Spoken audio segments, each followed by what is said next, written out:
வணக்கம். இன்று 2024 ஆண்டு ஆனி மாதம் 6ஆம் நாள் வியாழக்கிழமை. சன்ரைஸ் சூரியோதய ஒலிபரப்பின் ஜெர்மனிய செய்திகள் வாசித்து வழங்குபவர் குணவிஜயா சுரேந்திரன்.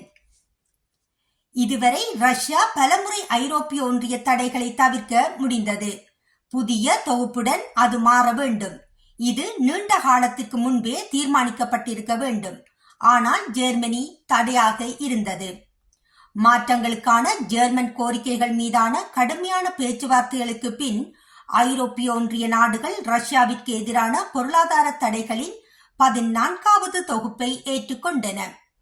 புதிய தண்டனை நடவடிக்கைகள் குறிப்பாக தற்போதுள்ள பொருளாதார தடைகளை தவிர்ப்பதை நோக்கமாக கொண்டுள்ளன. எவ்வாறாயினும் ஜெர்மன் பொருளாதாரத்தின் நலனுக்காக மத்திய அரசாங்கம் பலவீனமான நடவடிக்கைகளை செயல்படுத்தியதால் அவை திட்டமிட்டதை விட குறைவாகவே இருக்கும். உக்ரைனுக்கு எதிரான போருக்கான ஆயுதங்களை தயாரிப்பதற்கான மேற்கத்திய பொருட்கள் மற்றும் தொழில்நுட்பங்களை ரஷ்யாவின் பாதுகாப்புத்துறை ஆரம்பத்தில் தொடர்ந்து அணுகும் என்று விமர்சகர்கள் அஞ்சுகின்றனர். 14வது ஐரோப்பிய ஒன்றிய பொதியானது ரஷ்யாவின் $1 பில்லியன் திரவமாக்கப்பட்ட இயற்கை எரிவாயு LNG வணிகத்திற்கு எதிராக முதல் முறையாக கடுமையான ஐரோப்பிய ஒன்றிய தடைகள் விதிக்கப்படும் என்று கூறுகின்றது. ராஜதந்திரிகளின் கூற்றுப்படி பெல்ஜியத்தின் சீப்ரூக்கில் உள்ள துறைமுகங்கள் ரஷ்ய LNG-யை 3ஆம் நாடுகளுக்கு அனுப்புவதற்கு பயன்படுத்துவதை தடை செய்ய வேண்டும். வெறுமனே இது போக்குவரத்து திறன் இல்லாதால் குறைந்த திரவமாக்கப்பட்ட இயற்கை எரிவாயுவை ரஷ்யா விற்க முடியும் மற்றும் அதன் ஆக்கிரமிப்பு போரில் குறைந்த பணத்தை முதலீடு செய்யும். பிரதமருக்கும் அதிபர் சோல்ஸுக்கும் இடையிலான இன்றைய சந்திப்பிற்கு முன்பர் புகலிட கொள்கை தொடர்பாக சர்ச்சை ஏற்பட்டுள்ளது. ஒருபுறம் இது 3ஆம் நாடுகளில் சாத்தியமான புகலிட நடைமுறைகள் பற்றியது. மறுபுறம் இது குற்றவாளிகளை நாடு கடத்துவது பற்றியது. பவேரியாவின் பிரதம மந்திரி சோடர் சிரியா மற்றும் ஆப்கானிஸ்தானுடன் நேரடி பேச்சுவார்த்தைக்கு அழைப்பு விடுத்துள்ளார். CSU தலைவர் டொச்லாண்ட் ஃபுங்கிலுள் இங்கு கருத்தியல் தடைகள் இருக்கக்கூடாது என்று கூறினார். திருப்பி அனுப்பும் ஒப்பந்தங்களுக்கான அவசர தேவை உள்ளது, சோடர் வலியுறுத்தினார். எனவே இந்த நாடுகளில் உள்ள அரசாங்கங்களுடன் பேச்சுவார்த்தை நடத்துவது ஜெர்மனியின் நலனுக்காக உள்ளது.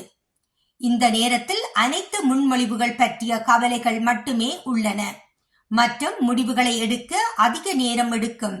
பிரண்டன்பெர்க்கின் உள்துறை மந்திரி ஸ்டூப்கென் CDU-வை சேர்ந்த மற்றவர்கள் உட்பட தீவிரவாத இஸ்லாமிய தலிபானுடன் நாடு கடத்தப்படுவதை பற்றிய நேரடி பேச்சுக்களுக்கு ஆதரவாக முன்பு பேசியிருந்தார்.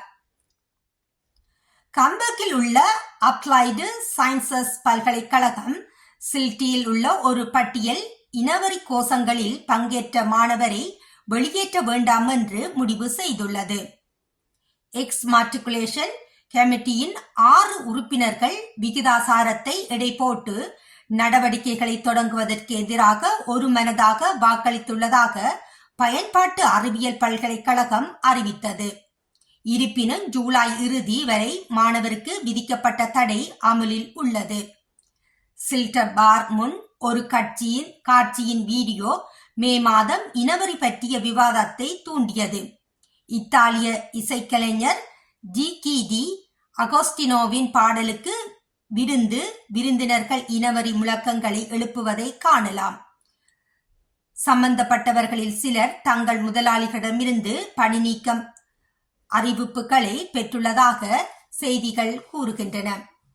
இத்துடன் இன்றைய ஜெர்மன் செய்திகள் நிறைவு காண்கின்றது. மீண்டும் மற்றொரு செய்திகளுடன் சந்திக்கும் வரை நன்றி, வணக்கம்.